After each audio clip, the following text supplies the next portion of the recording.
కడుపున పుట్టిన కొడుకును ఎంతో ప్రేమగా పెంచి పెద్ద చేసింది. కొడుకు ప్రయోజకుడైతే చూడాలని కలలు కంది.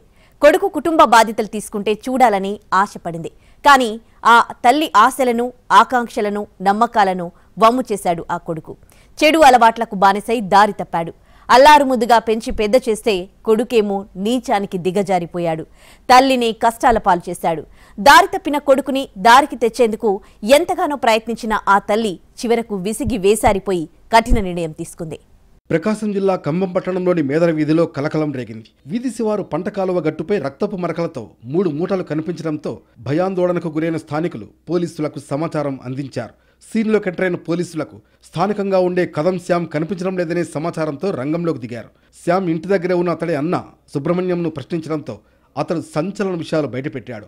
తన తల్లి Lakshmidevi alias Salamma auto driver Mohan సాయంతో తమ్ముణ్ణి హత్య చేసినట్లు సమాచారం ఇచ్చాడు. పోలీసులు వెంటనే సాలమ్మతో పాటు ఆమె 2 కొడుకులు సహా ఆటో డ్రైవర్ మోహన్లను అదుపులోకి తీసుకున్నారు. కదం లక్ష్మీదేవి అలియాస్ సాలమ్మ కుటుంబం కంభం పట్టణంలోని మేదర వీధిలో నివాసం ఉంటోంది. సాలమ్మకు 4 కుమారులు. 3వ వాడు శ్యాంబాబు. భర్త గతంలో చనిపోయినప్పటికీ గేదెల్ని మేపుకుంటూ కుమారుల్ని పెంచి పోషించింది సాలమ్మ.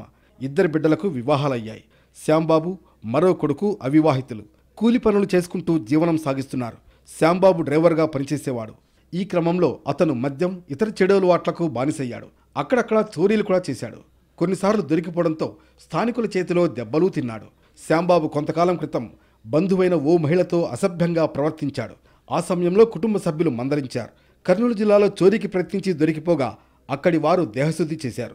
తల్లి, కుటుంబ సభ్యులు అక్కడికి వెళ్లి సర్ది చెప్పి ఇంటికి తీసుకొచ్చారు. చెడు వ్యసనాలకు బానిసైన శ్యాంబాబు ఇతరుల్ని కాకుండా కుటుంబ సభ్యులను కూడా వేధించేవాడు. దాంతో సాలమ్మ విసిగిపోయింది.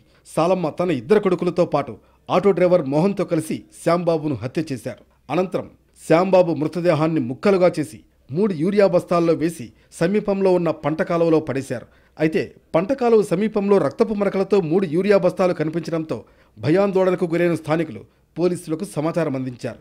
పోలీసుల విచారణలో శ్యాంబాబు అన్న సుబ్రహ్మణ్యం అనేక వివరాలు బయటపెట్టాడు.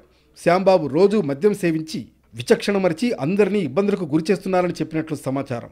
కన్నతల్లి సాలమ్మను కూడా లైంగికంగా వేధింపులకు గురిచేసినట్లు తెలుస్తోంది.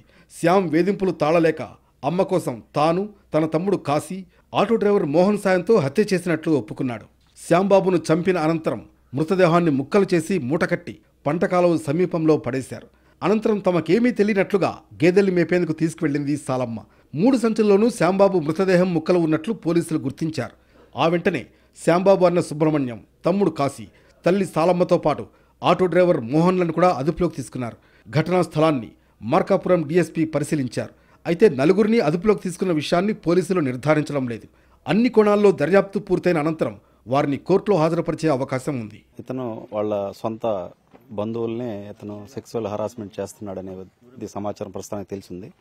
వాళ్ళు కూడా బంధువులు కూడా ఇన్సిడెంట్ జరిగిన కాడి నుంచి కనపడట్లేదని చెప్పేసి నైబర్స్ చెప్తా ఉన్నారు. వాళ్ళని గతంలో సతాయిస్తుండేవాళ్ళని, అతను కూడా కొంచెం క్యారెక్టర్ కూడా బాగాలేదనే ఉద్దేశంతోనే ఇదంతా జరిగిందని మేము ప్రస్తుతానికి భావిస్తున్నాం. అట్లాగే వాళ్ళ బ్లడ్ రిలేటివ్స్ కూడా అతని ఫేస్ చూసి ఐడెంటిఫై చేశారు.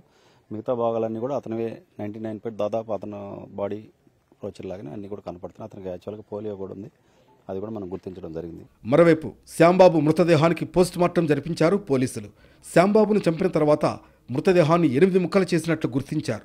శరీర భాగాలను వైద్యాధికారులు DNA పరీక్షలకు పంపనున్నారు. పోస్ట్ మార్టం రిపోర్టులు వచ్చిన తర్వాత తదుపరి చర్యలు తీసుకుంటామంటున్నారు పోలీసులు.